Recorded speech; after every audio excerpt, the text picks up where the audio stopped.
छांदोग्य उपनिषद द्वादश खंड शव उद्गीत का वर्णन। अब यहां से कुत्ते का रूप धारण करने वाले ऋषियों द्वारा प्रत्यक्ष किए गए उद्गीत का वर्णन किया जाता है।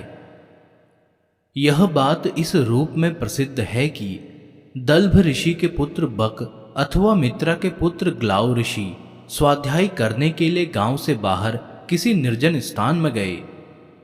उक्त ऋषि पर अनुग्रह करने के लिए वहां श्वेत रंग का एक अलौकिक कुत्ते के रूप में ऋषि प्रकट हुए। तत्पश्चात दूसरे भी कई कुत्ते उस पहले प्रकट हुए कुत्ते के पास आकर उससे बोले, श्रीमान, उद्गीत का गान करके हमारे लिए अन्न प्रस्तुत करें, क्योंकि हम लोग निश्चित ही भूखे हैं। उनसे वह श्वेत रंग का कुत्ता बोला, कल प्रातः इसी स्थान में तुम लोग मेरे पास आना। उनकी इस बात को सुनकर दल्भ पुत्र बक अथवा मित्रा पुत्र ग्लाव ऋषि कौतूहल से भर गए और यह देखने के लिए कि वह कुत्ता किस प्रकार अन्न जुटाता है, वहीं उसके द्वारा निर्दिष्ट समय की प्रतीक्षा करने लगे। निर्दिष्ट समय पर वे अलौकिक कुत्ते वहां एकत्रित हुए और जिस प्रकार यज्ञ कर्म में उद्गाता बहिष पवमान नामक स्तोत्र द्वारा स्तुति आरंभ करने से पूर्व एक दूसरे से मिलकर चलते हैं, ठीक उसी प्रकार वे भी एक दूसरे से जुड़कर परिभ्रमण करने लगे। फिर उन्होंने एक जगह आराम से बैठकर हिंकार आरंभ किया, अर्थात हिम स्तोभ का प्रयोग करते हुए सामगान आरंभ किया।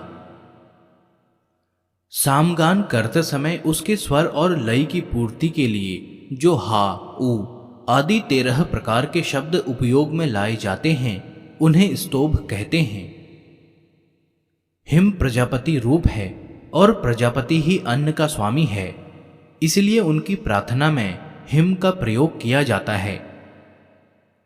गान इस आशय का था, हे सबकी रक्षा करने वाले परमात्मन, हम भोजन और जलपान के इच्छुक हैं।